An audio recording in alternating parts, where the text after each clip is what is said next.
Welcome into Behind the Bench. I am Alexis Downie, joined today by new head coach Greg Cronin. Greg, great to have you in the studio today, the Paul Kariya studio. What was your first impression upon walking in here? Well, I took a couple pictures and sent them over to Paul just to let him know I'm here.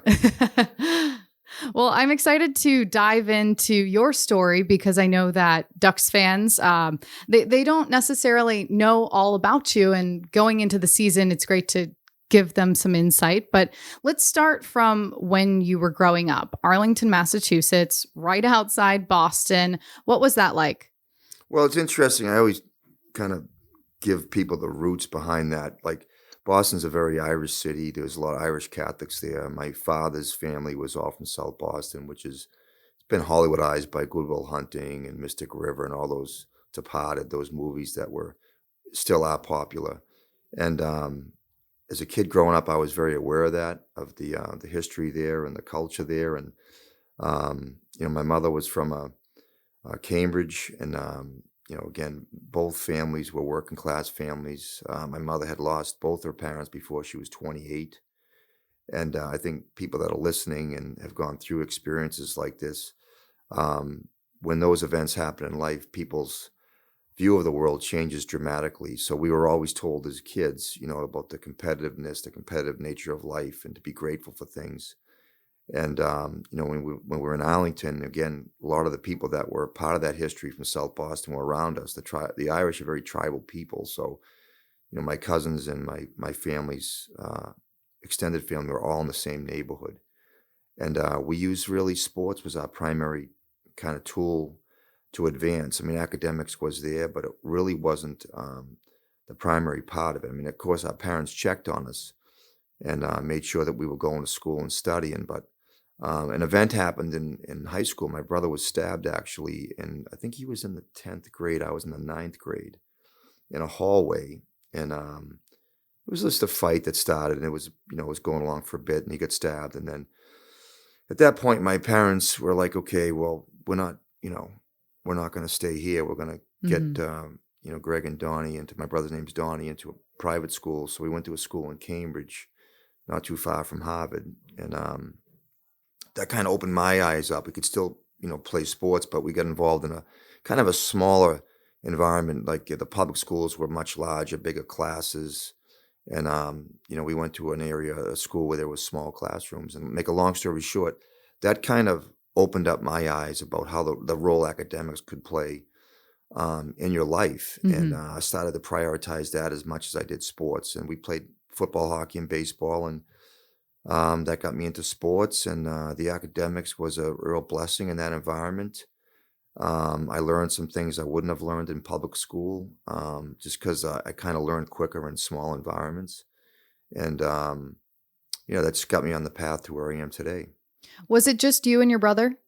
No, I had a sister. My sister unfortunately passed away on June 19th this year. And, I ended up going to a Catholic school my last year, and Margaret was a public school, then went to Catholic school as well. So again, you've the same lineage with my relatives as well. And like a footnote to this is like, we didn't have, like, my family didn't have a lot. And so we were, we were just, I think we were very grateful for whatever we did get. And I look back at people that I grew up with that really struggle with alcohol and drugs, and a lot of the things that I think we're aware of now, the mental illness things, are a combination of toxic environments and whether it's depression or, there's just a lot of that. I look back, I lost cousins in their 30s to alcoholism, heroin overdoses, and things like that, I was blessed that my parents pushed us into these areas that promoted growth from both academics and quality of life resources. And we were able to grow from that. And again, I look at life, like you have these crises. We had Trent Sullivan in yesterday, who was, he was a 21st player, and he had he had a heart replacement as an infant, and then he had his kidney removed. And his message was about taking crisis and turning it into an opportunity. And I think that's such an empowering comment. The narrative behind him is so impressive. And to have him speak to the team yesterday, I'm always talking to players about gratitude. just gives you that drone-like view of the world and how we get so wrapped up in.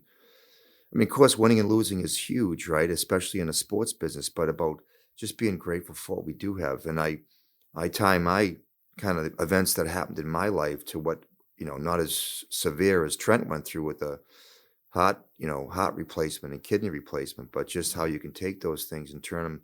I call it turning chaos into opportunity. And that's kind of what I've used as kind of my core coaching values. Do you feel like some of those things that you just spoke about, you realized at a young age, or do you think it took you some time over the years to kind of recognize?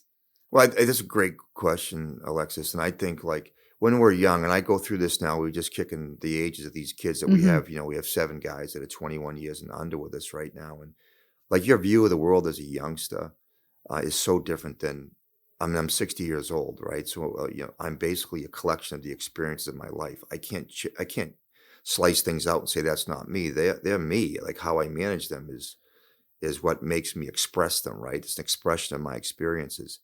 And I think, when I was a kid, I had a lot of resentment. I had a lot of victimized things I would use to maybe accept mediocrity in something I did. But I was always driven. I don't know where it came from. My brother, a very different personality. My sister was very different.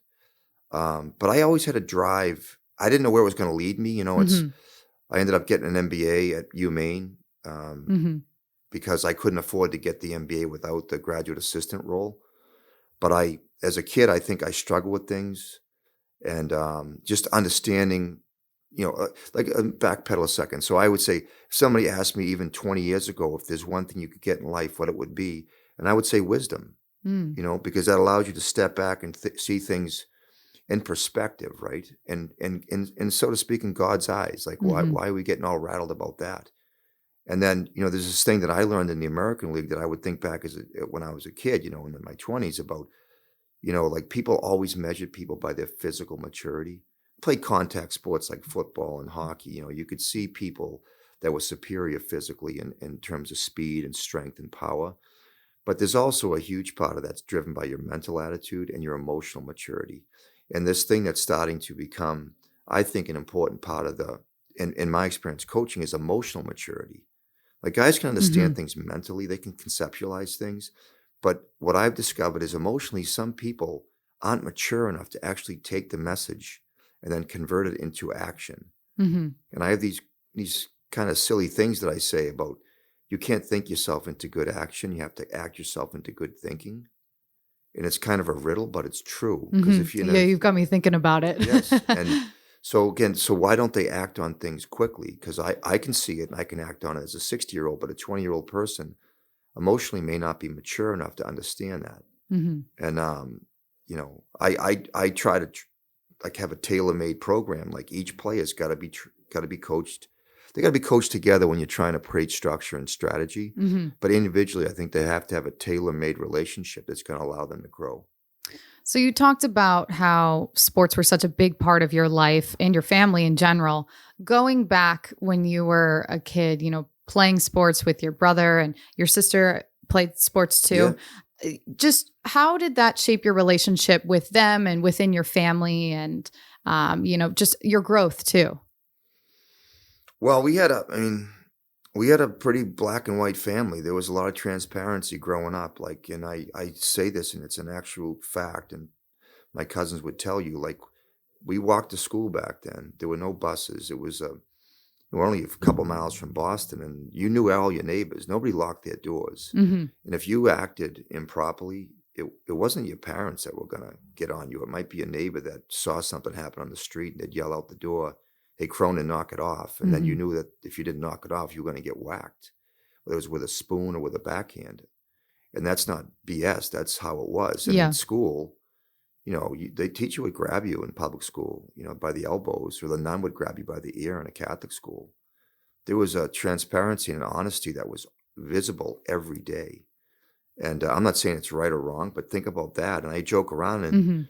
the listeners that are in their 50s know this. We had phones that were stuck on a wall, and if you had like an 8-foot cord, you hit the lottery because you could at least get around the corner. But if you had a 4-foot cord, the whole family heard the conversation. So you weren't secretly texting people or living in shadows. There was just an openness to life, I think, that shaped all of our relationships within that house. And there was a consequence for behavior.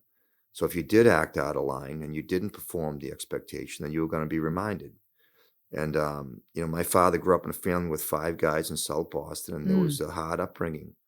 And my grandfather really, he was a hard guy. Like, he didn't even know.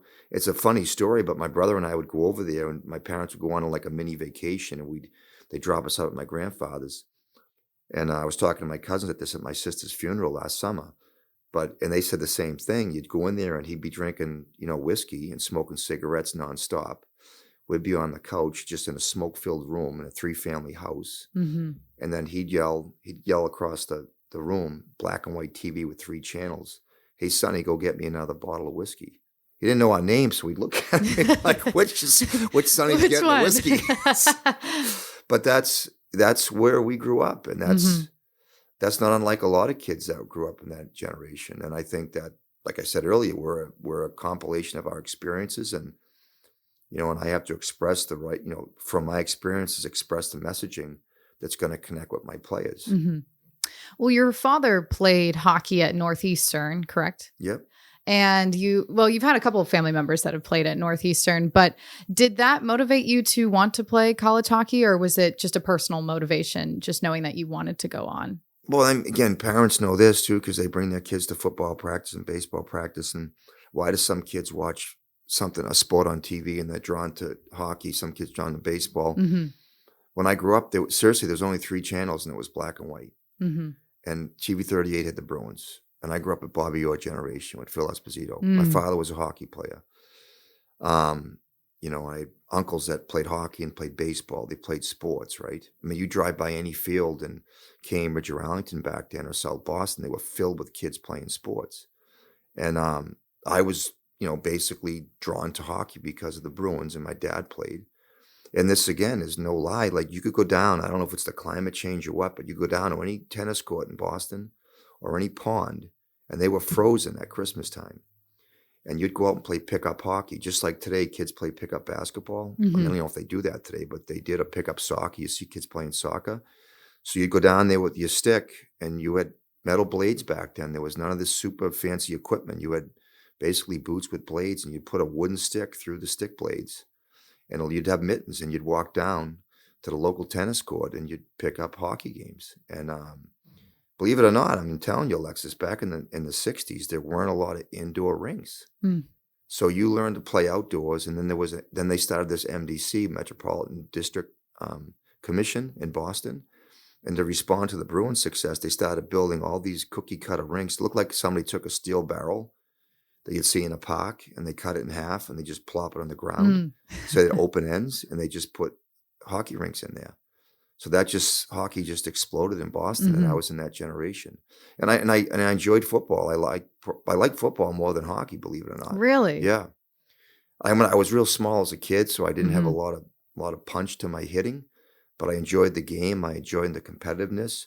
I played baseball because I didn't like sitting around. I didn't really like baseball. I found it boring, and I wasn't very good at it, so they stuck me on second base. But little footnote, I pitched a no-hitter in a JV game. Hey, so. That's something to be proud of. 75-mile-an-hour fastball.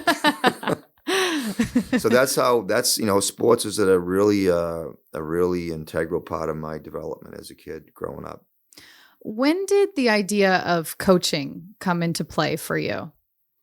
Well, we were kicking this around earlier. I got out of college in 1986 at Colby, and I wasn't good enough to play pro hockey. They didn't have leagues back then. There was no the East Coast League. The AHL was around, but it was probably only 18 teams playing hockey then. So there wasn't a lot of hockey for guys that wanted to keep playing. Now you can go to the East Coast League, the Southern League. And so I had a moment where I got done from Colby, and I'll never forget it. I was painting houses and building decks and roofing houses in the city and climbing up 34-foot ladders with shingled roofing. And here I am with this, I got my Bachelor of Arts from Colby, which is a good school. And I had no idea what I wanted to do. And going back to the neighborhood, we didn't really have any lawyers or doctors, or not that that's success, but I didn't have role models that, Mm-hmm. my father was a janitor, and like I didn't have a lot of people that I could,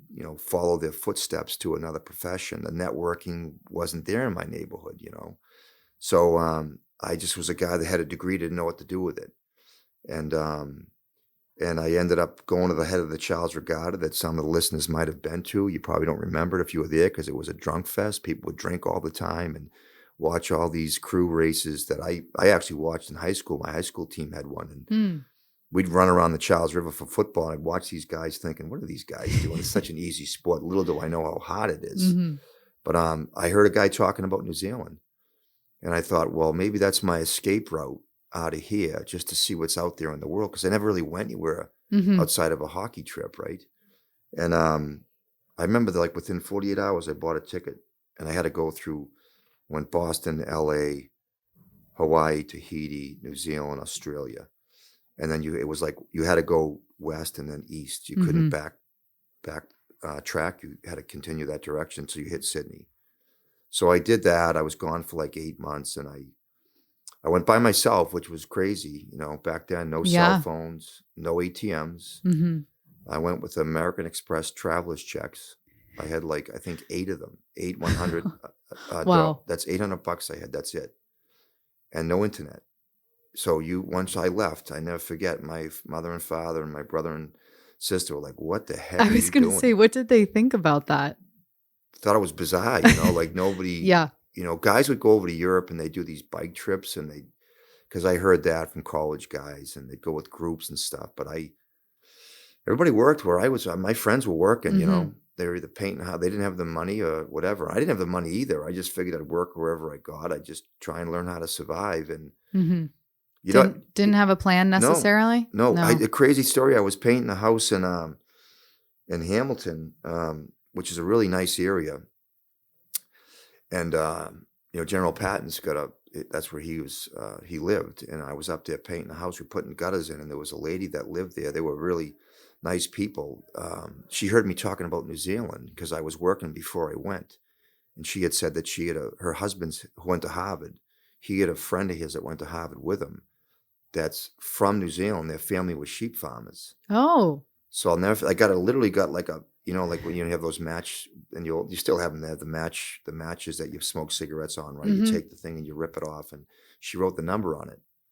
And she said, when you get there, call if you're going to go. Wow. So I had the number in my pocket. I kept it. And then that's the only person I knew. Like I did stops in Hawaii, and I just kind of kicked around. And then I knew that I had to work because my $800 was going to run out quick. And I made a commitment to myself that I was going to go for at least 6 months.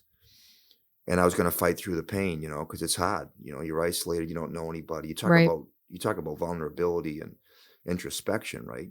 I was 22, and I wanted to see my uncle. My uncle Danny, who was a captain at Michigan State hockey back in the early '60s. He was out here in San Clemente, so I'd never been out here before. So I stopped in and saw him and his family, my cousins and stuff, and then off I went. And I tell you, there was at least a dozen times I'm like, I quit. I'm tapping out. I'm going home because of the fear and the loneliness. I mean, I think back at it. Again, the number of experiences you had, the older you get, they kind of fade. But that was a massive point in my life, just trying to understand, okay, well, how can I be talking about this with Trent Sullivan about turning crisis into opportunity? And without knowing what I was getting into, and I talked to the players about this. So you're in a situation where you can quit, but then, okay, what's going to motivate you to fight through that? For me, it was embarrassment. Like, so I go home and in my own little world, and people would call me chicken, that drove me, like, push through it. And I'm not like socially, I'm a little bit shy. Like, I don't like being in crowds, but in that environment where you're alone and you need to find out where you're going to live, like youth hostels. Where's the youth hostel? Where can I go get food? Where can I get a job? I learned, I had a Vietnam vet, a guy that was in the youth hospital with me. And he taught me how to, like, you go to McDonald's, if they're closing at 9, you can stay there and they'll chuck the hamburgers out. So you can eat for free. Wow. You go to restaurants for lunch, there's a certain time where they're chucking food out. So we'd go into the back alleys and we'd eat there. And then when I actually started working, whether it was scraping barnacles off of boats and boat yards, trying to get paid cash. There wasn't as strict then as far as like taxes and stuff. then you learn when you travel that you can actually go to, say, I was in Auckland. You can drive a car from Auckland down to Wellington because they need the rental cars brought back to Wellington, which is the southern tip of the North Island. You Yeah. learn that. And then I got to that sheep farm. I worked there, and then I just learned. I saved money. I bought a car at an auction. I took a bus back to Auckland, traveled around. I literally hiked everywhere I went. I ate, and then I'd run out of money and then start working again. So again, that went on for a long time. Then I did the same thing in Australia, but it was more outside of Sydney, building like these retaining walls and construction sites. I talked to a lot of the Maoris, which are the native people, and that they would go to Australia because they make more money there. So the crowd of people I was working with were very similar to the people I worked with back in Boston. They were just different nationalities. Wow, that's incredible. Yeah. I was going to ask what kept you there, but you answered my question for me.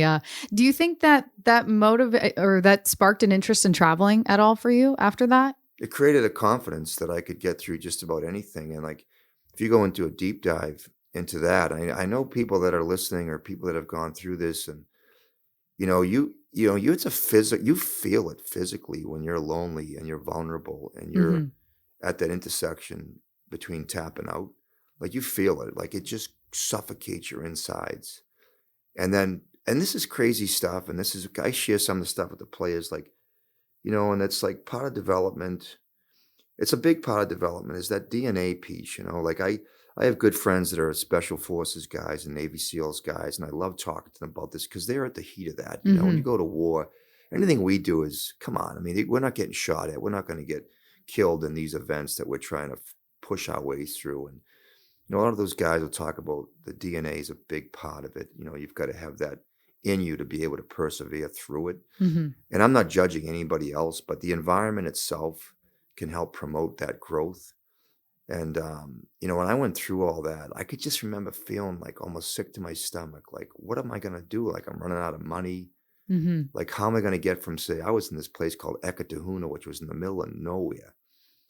How am I going to get from here to Palmerston North? I mean, it's amazing I can remember that. It's almost 40 years ago. And then how am I going to get from Palmerston North, just a bus ride to Auckland to buy a car?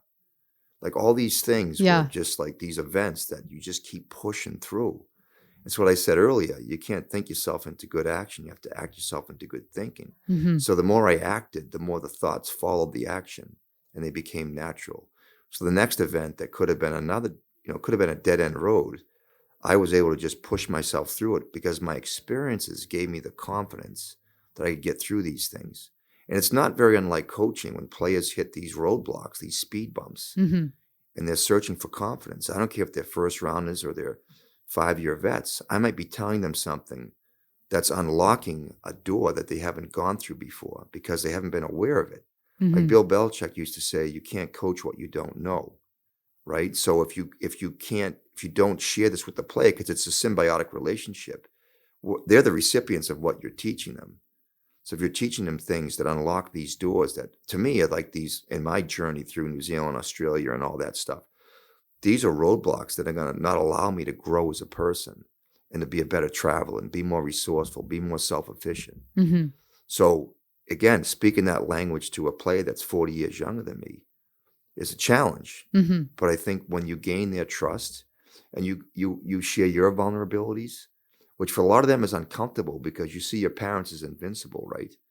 And they're going to be with you all the time. Yeah. I lost my parents 2 months apart, like 5 years ago, 6 years ago. I'm sorry. That's like, that's like when that happens that you realize like, whoa, like they're not here anymore. Yeah. Right. So these kids are young and their parents are there for them. And then for me, being able to share with them some of my experience. I didn't play at this level. I wasn't good enough. So I always tell them, ton of respect for you guys, like to play at this level, such blessed athletes. I'm so proud to be able to work with players at this level. It's a blessing for me to be in this area. Like I really wouldn't, never thought of this happening when I was a kid, getting an MBA at Maine.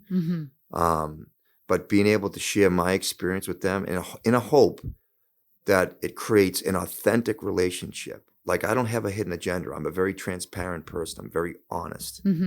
So when the messaging gets to them and they know what I tell them this, it's kind of really strange. I've kind of gone off the rails here on the interview, but when I tell them things, like I tell them from love, like I want them to do really well. Yeah. I come across as kind of a hard ass guy, and I can be a little sandpapery and stuff, but I have a lot of confidence through my experience that when I talk to the players, they may kind of like push back a bit because Hmm. most people don't want to be pushed into areas where they're not comfortable. But when I stay on them about it in a positive way, not in a smothering way, they trust the message. And I Hmm. think my coaching staff is really good at reinforcing those messages. Do you think that some of these things that you've learned about how to coach players comes from all the experience that you gained over your 36 years of coaching before you got here to Anaheim? Well, with unequivocally, yeah. I mean, like I said, I can't. I'm not. I can't. I can read a lot, and I do like to read. I like to share stuff I read to the players, Mm. just about things that I might have experienced personally. I think from a communicator, when you experience things in life personally, they're more authentic, right? You can taste, feel, smell, talk them. Where Hmm. if you read it from a book, you're just sharing something you read. But I'm always trying to find ways to be innovative, not just strategy wise, but psychology wise. And it's a balanced coaching because like I always joke around, heavy brains mean heavy feet. You can't overload people Hmm. because they think too much. They don't react. Hockey's a fast sport, so they have to react quickly. What was it like? I know when you were in Maine, you were with Paul Kariya too. What was it like coaching him since we're sitting here in his studio? Well, it's funny. I recruited Paul to go to Colorado College when I was coaching there. I was Mm. at Colorado College from 1990 to 93. And we had a history of getting guys out of British Columbia. It's close, it's an Hmm. easy flight. There's a lot of similarities with the Rockies and the mountains in BC there. And um, Paul was obviously most highly recruited hockey player in that year. I think that was in 90, 91, 92. And Paul was good friends with a guy named Gary Davidson, who's he's been coaching a long time in Penticton. Gary's been all over the place since then, but excuse me. So I know I'm a competitive guy. I thought we had a chance at Paul. We don't get him. He goes to Maine. I had been at Maine to get my MBA from 98 to Hmm. 2000 with actually 88 to 90 with Dave Nonis, who was a GM here at one point. And I went to Colorado College for 3 years after that. And then I coached Paul at Maine after we didn't get him to go to CC. And he was only 18. He was a 17-year-old freshman. People don't realize that either. He had Wow. 100 points as Very a young. 17-year-old freshman. And I learned a lot from Paul. And I was a kid then too. I was only like probably 25, 26. I learned a lot from Paul just in his preparation, Mm.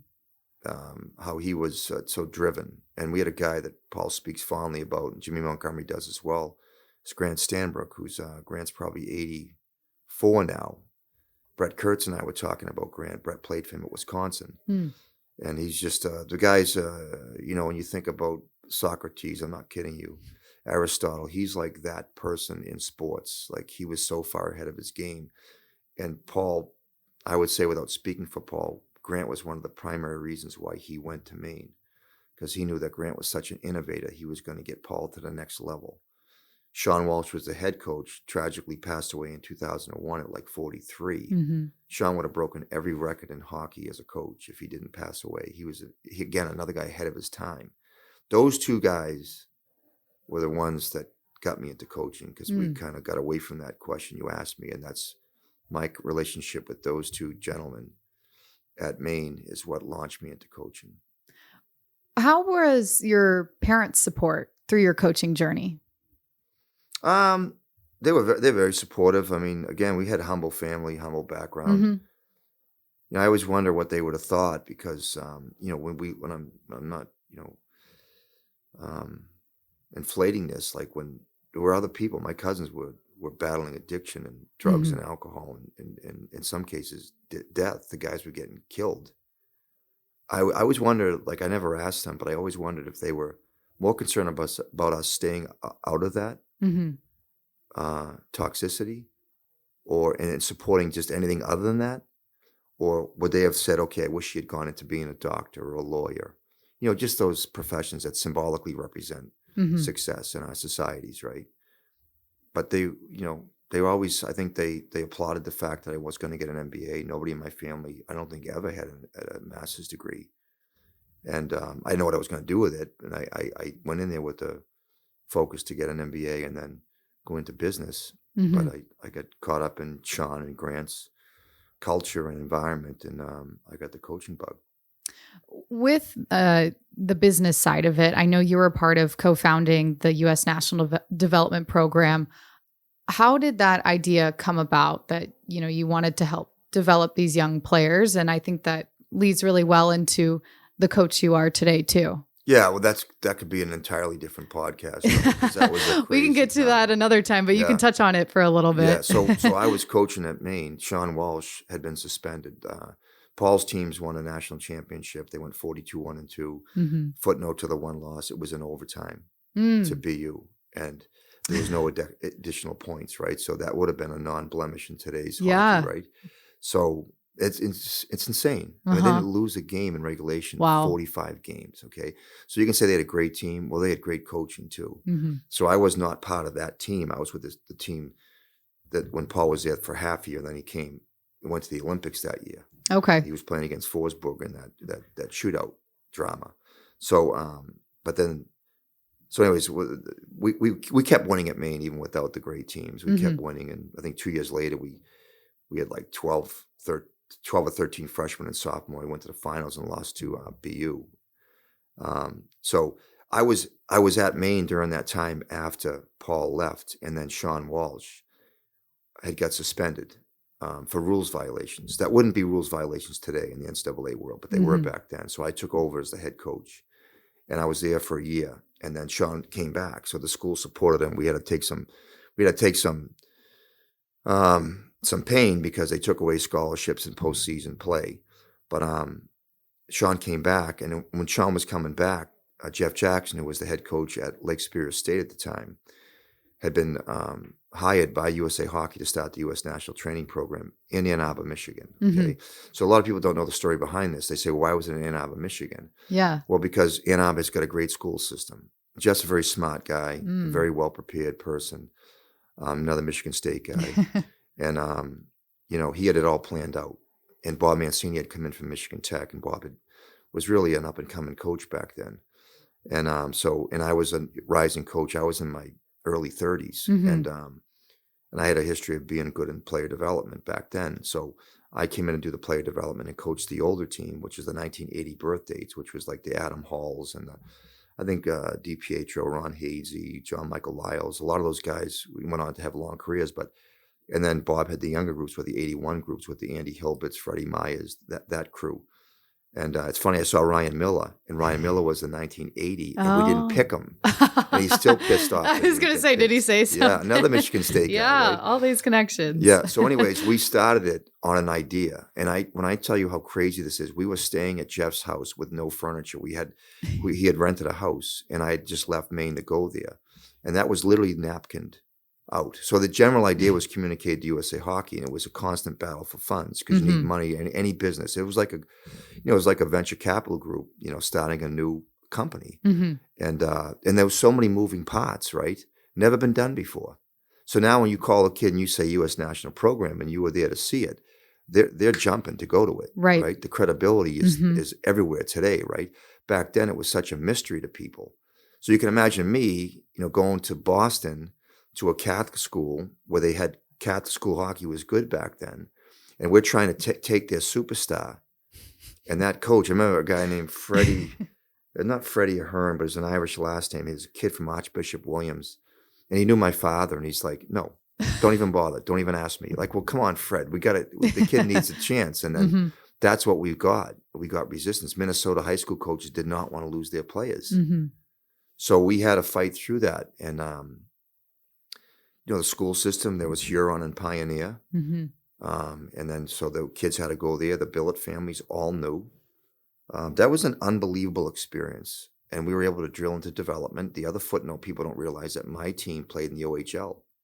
Oh, and I saw Pete DeBoer we had meetings in Chicago with the GMs and coaches, and we were joking around about we played his team at a bench clearing brawl. And we were like, we were like the stepchild in that league because we didn't really belong. Right. So they would just take out all their bullies and they would try and beat the heck out of us. I joked around. It was like the Christians being fed to the lions in the Coliseum. We'd go in there and the poor kids would just just trying to get away from Yeah. violence. Yeah. But again, we used some things. We used boxing and going back to those events that I went Mm. through mentally in New Zealand where kids were crippled by fear because they hadn't had to deal with that in prep school hockey. So we went through some boxing things that we couldn't do them today because obviously the concussion protocols would Yeah. squash that. But I had a guy, Kirk Kulik, who you probably met out there, who was he kind of transitioned into a sports psychologist, but he was he was one of my closest friend, and he was a big part of that. He was able to take the fighting mechanics, which he did, as he had 100 plus fights. He fought out of Kronk Gym in Detroit, Wow. and he was into the UFC stuff before it became a sport. So he did surgery with our guys mentally, walked them through fighting skills, how to defend, how to use the weaponry that we're giving you to counterattack that I still teach as a coach. Hmm. And that same team, I was telling our team this the other day, the Ducks, that same team didn't win a game for like 14 games because they couldn't punch through fear.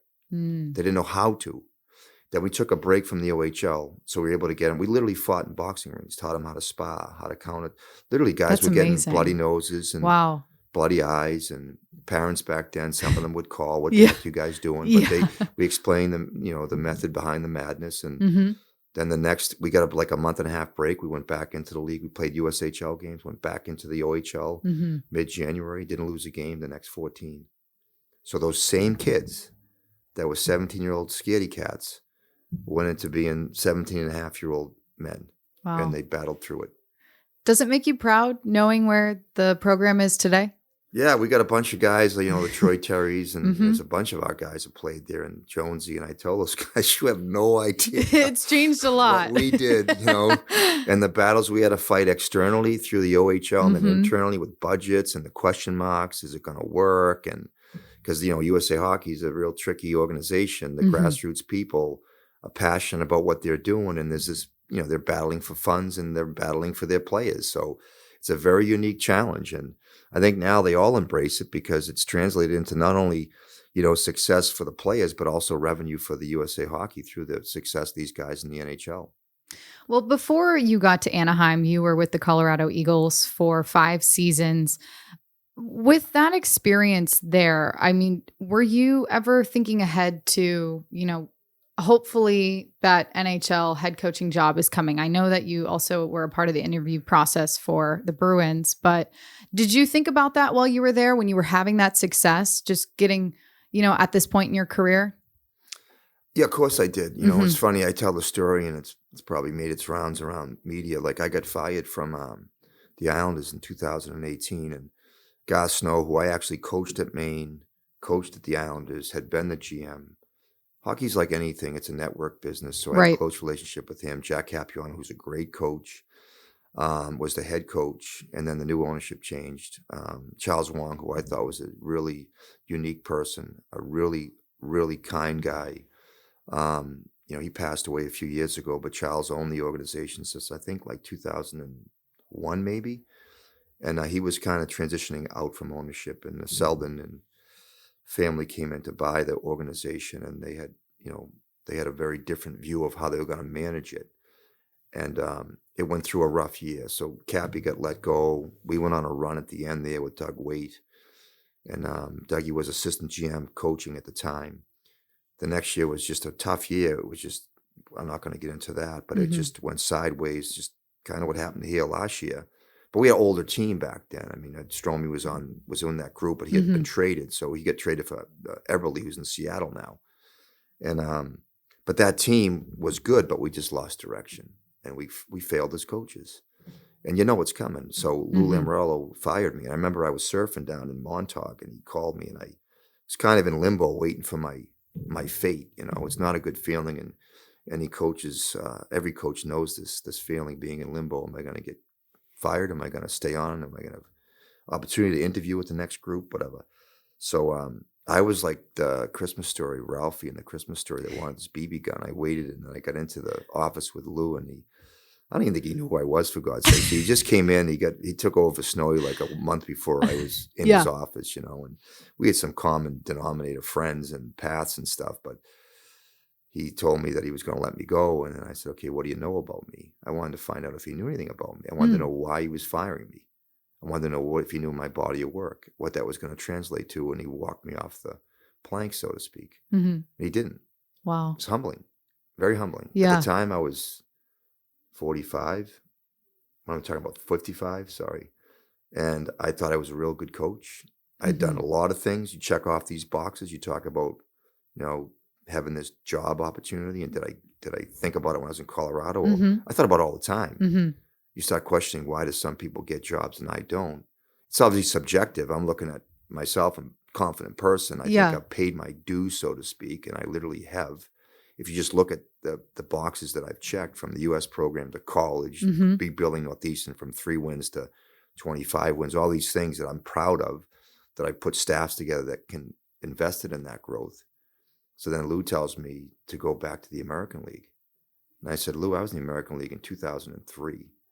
And I had a lot of success there. I was a coach of I coached the All-Star team, the Eastern Division, against Todd McClellan. And, the next year was a lockout year, so it was kind of a goofy setup. But he didn't know any of that, of course. So, and then he's trying to get me out of the room and stuff. He probably had checked this off and move on to the next one. And I just grabbed his boot and I said, I was like, Ralphie, no, tell me what I need to do. So I was looking for the BB gun. I was looking for the direction. so you needed something. Yeah. So he said, well, you got to rebrand yourself. I said, okay. And I walked out very humbled. And I had my board shorts on and my flip-flops. He told me to come in what you look like. I said, I'm surfing. And no wetsuit? No wetsuit. It was, yeah. And then, then people know this. Then I went through like a good 6 weeks without getting calls back. You talk about humbling. Yeah. And fortunately, I had another 2 years on my contract. And then Gar Snow and Joe Sakic played together in Quebec, believe it or not, and had been friends. And Gar said, I don't know if he wants to go back to the American League, but call him, because that's the guy. They had been sharing the American League with St. Louis and San Antonio. The Eagles were. So they wanted to put it up in an area where they could drive to Denver. So they picked Fort Collins because that franchise had been an East Coast league. And the owner, Martin, wanted to move it up. And Craig Billington, who was a big supporter of mine, played a long time in the NHL as a goalie, was a GM of that team. So I'll never forget it. They called me. And then, again, Paul Kariya and Joe Sakic are real close. So I didn't ask Paul to call Joe. I had no idea there was a connection there. So they interviewed me on the phone. And then Joe and I, at the end of the interview, because they asked me questions and it was very matter of fact, Joe asked me, what do you like to do besides coach? I said, I surf as much as I can. And Joe surfs. So that ended up a conversation. And he said, I said, as a matter of fact, I said, I was just out in California surfing with Paul Kariya. He goes, you're kidding me. He goes, no. I said, I surf with Paul every time I'm out there. He goes, Paul and I are good friends. I said, how did that happen? He goes, I forgot they played at Colorado together. So he called Paul, and then Paul called me that night. It was a Saturday night on July 2nd. And Paul said, you're going to get the job there if you want it. I said, really? I said, he's got to interview 5 more people. He said, don't worry about the 5 people. You're going to get the job. And Joe said he's going to get back to me within a week. Well, he called me on July 4th, and he offered me the job and said, let's go. I want to do it. So then I had some other stuff happen that I really want to get into early. That was the year my parents had passed. And some other stuff had happened. And I had to do some deep dives into other areas of my life that I felt allowed me to rebrand myself, give me some tools that I didn't have in my disposal before. And I loved coaching in Colorado. I loved the American League. And my first year, I was a little bit like a raccoon in a garbage can. I was dealing with a lot of stuff with my parents because my father died on September 1 on his birthday, and my mother died literally 8 weeks later on October 27th, within 15 minutes of his dying. Wow. So I had that going on. And then my sister's issues were escalating. So during that year, I was just going back to that emotional maturity thing. I was just not like emotionally stable. But again, New Zealand things, just got to keep pushing through it. Right. Compartmentalize these things. I made some mistakes that year that I regret in terms of exploding, getting upset. Circle back to the players to make sure they understood where I came from. And I'm really proud that a lot of those guys, that I regret some of the things I did just because I was strung so high. And I circled back to them, and they still text me to this day. thank you for your help. And not that that's the intersection that they're talking about when there's like a disagreement, but just that whole year. So again, like you learn from it. And then the American League was great because you're talking to kids that are younger. And I always make an expression like, so in life, like you're either running to a pot of gold, whatever that might be, whether it's money, fame, vocation, service, service unbelievable, right? People that do where they work in hospitals, nurses, people that work to go to these foreign countries and help these underprivileged people. Like, oh my God, like people that do that. But that's gold to them.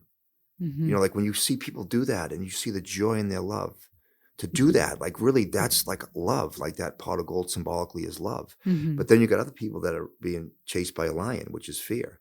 They're running away from something, right? So like you're either running towards something or you're running away from something, right? Or you're doing both.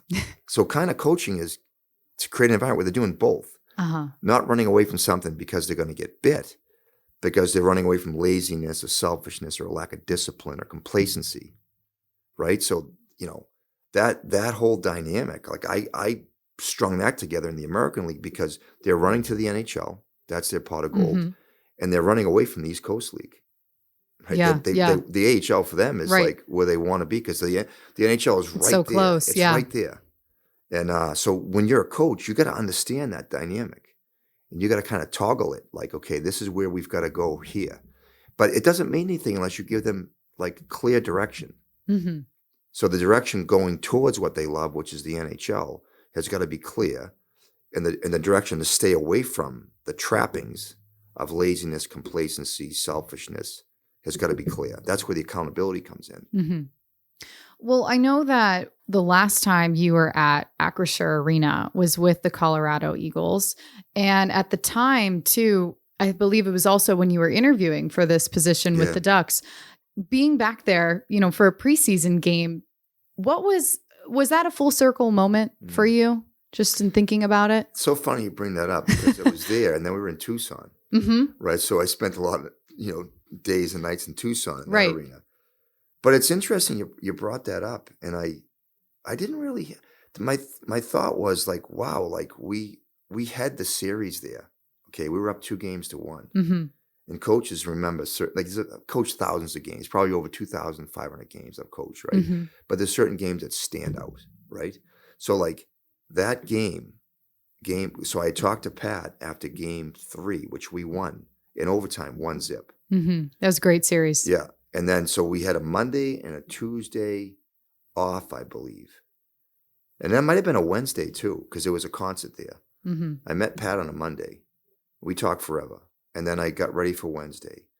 And our goalie, Johansson, who just won for Tampa Bay last night, okay? Great person. Great guy, okay? Had a bad 2 games, okay? So he was great the first game when we won. He came in to relieve Anaheim, who's with the Avs now, in game 2, and we won that game. I thought we could have won game 1 too, but we gave up 5 goals, and Anaheim had a rough night, so we went with JoJo, and we won. I think it was 4-2. Then we won 1-0. Then the next night, it was a 2-2, 3-3 game. We were down 2-0, 3-1. Came back, tied it.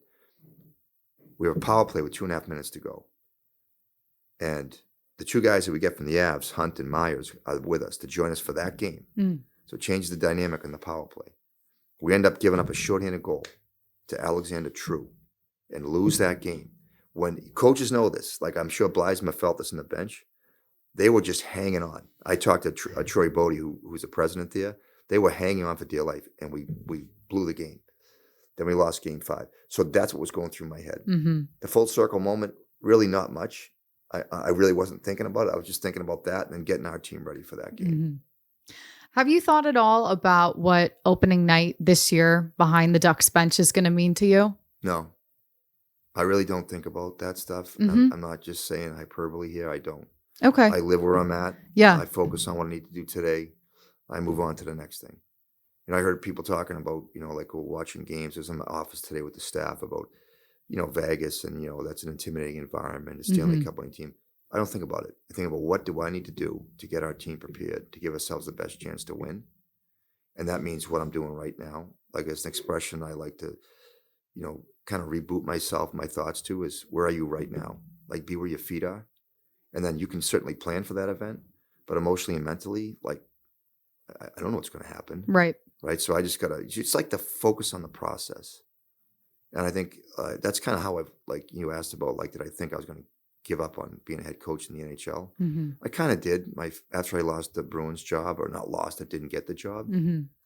I thought I did a great interview in his hometown, and I went into a funk for a little bit there. Mm-hmm. I know Jimmy Montgomery for years. I coached him at Maine, and you get to that comparative thing. Yeah. You know, in my circles, it's like really, unique thing. And they say, resentment's like hoping somebody dies, but you swallow the poison. Mm. So that's the dynamic I don't want to be in. Yeah. I don't want resentments. Comparisons are dangerous. I think society in general gets caught up in comparisons. Definitely. And it's not how you should measure your life. It's like that person that's chasing service because they love it. What we do, and this is, I don't know if it's corny or not, but we should do because we love things. Mm-hmm. If somebody has success, we should appreciate that success they have and support them. And it's hard to step out of that footprint where you're always, this whole world today is about comparisons, right? What kind of car does somebody have? What's their jewelry? What's their clothes? And I just think when you live in that dynamic, how are you ever going to be happy? Mm-hmm. Right? So, yeah, I don't know what's going to happen. I'll have to get back to you on that. Okay. Well, I know one thing that makes you very happy, you've touched on it, is surfing. Mm-hmm. I want to talk a little bit about that before I let you go. When did you start that hobby? So I've been a sober person for 25 years. Okay. And that's, my community that I grew up in, I made a decision that I can't participate in that lifestyle. And the interesting thing is people that don't drink or drug and stuff, people that are sober people, when they stop, there's this big void in your life. So whether you are physically drinking, right, or whatever your choice is for addiction, when you carve that out, there's a space there. Okay, so then you have the space. Now, it's not just the actual drinking and drugging. It's what goes on before that, right? So it's called stinking thinking, right? So you stinking thinking, which is like, what am I going to do at 6:00 tonight to get, my thing on, right? So whatever that is. So when you carve that space out of your life, you need to fill it with something healthy, right? Mm-hmm. It's no different than, I always tell the players, like, bad habits are like addiction, right? But they haven't turned deadly, right? So addiction is just really deadly habits. So when you carve those habits out, what are you going to do with your time? And it's got to be healthy, right? Mm-hmm. So sobriety is a spiritual program, right? And that's why we have higher powers. Right. So when you find time, empty spaces can be deadly, okay? Because again, it goes back to the same habits.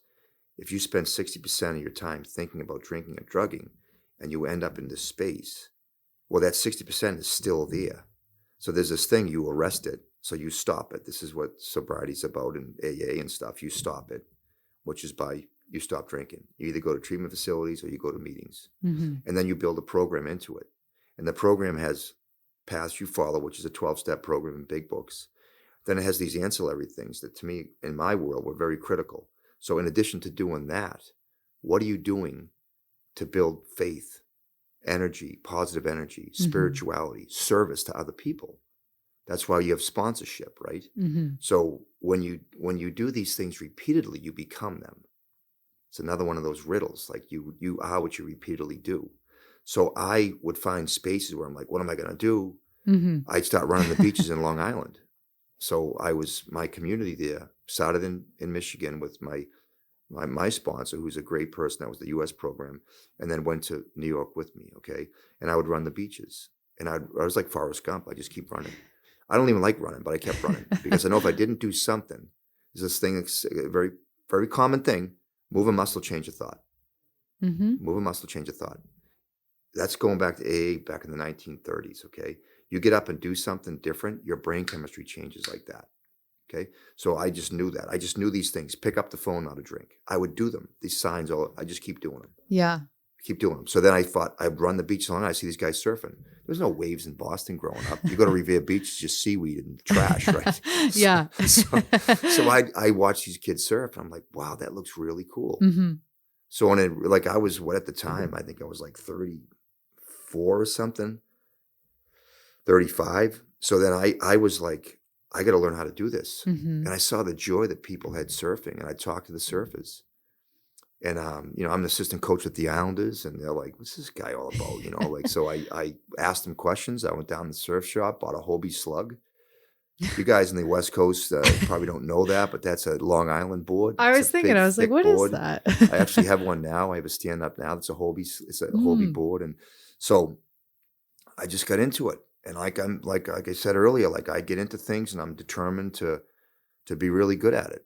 And I'm not really good at it. I'm good enough that I can surf, well overhead waves. And I've got Mhm. into stand-up paddle boards with Paul. I actually was telling somebody the other day, I hit the guys I was golfing with in the tournament. I was in El Salvador surfing, and I caught like my nose hit the water, and I got plunged forward, and it was it was like a head high day in El Salvador, but El Salvador's beaches aren't like Costa Rica. There's a lot of rocks, cobblestones, and my Mhm. chest hit a stone. Mm. So I paddled out, and my chest was Ouch. throbbing, and a Yeah. bone probably got bruised. Mm-hmm. So I was out there for like 5 days, and I couldn't surf because I couldn't lay on the board proning. So I saw Yeah. a guy where I was staying who was stand-up paddling. I never saw that before. I was like, what the heck is that? So I went out Mhm. and asked him, and he gave me his board to try. I said, this is really cool. So I got into that too. That was like probably 6 years ago. So I go out in the water as much as I can. Anybody that surfs knows it. Problem now is it's too many people are surfing, so there's too many crowds. You got to find your spots out here. It is tough. I get that. Do a shout out for San Onofre, because you can go down the southern part and it's just stand up paddle Mhm. guys. But I get it. I was in Hawaii last summer. There was a huge swell there that came in. It was the biggest swell in Maui in like 30 years, and Lahaina tragically got burnt. Mhm. But there was a tremendous 3 days out there, but it was stand up paddling, and there was prone surfers there, but everybody got along. So yeah, I mean, surfing's supposed to be a kind of a nirvana experience. It shouldn't be about arguing and yelling, but when you have crowds, that stuff happens. But Mhm. I've never really had a problem with that. I really enjoyed it. It's a very spiritual experience for me. It kind of feeds my sobriety. Well, Greg, I hope you are able to get out in the water soon. I know you've been pretty busy as we get ready for Mhm. this season, but I have to tell you, this has been so wonderful having you on Behind the Bench and just getting to know your story. And I thank you for coming in today. Very excited to have you here in Anaheim. Thank you. You probably have a couple podcasts out of this one session. Yeah, I got a lot of Save me info a now, trip. and yeah. All right, thank you. You're welcome.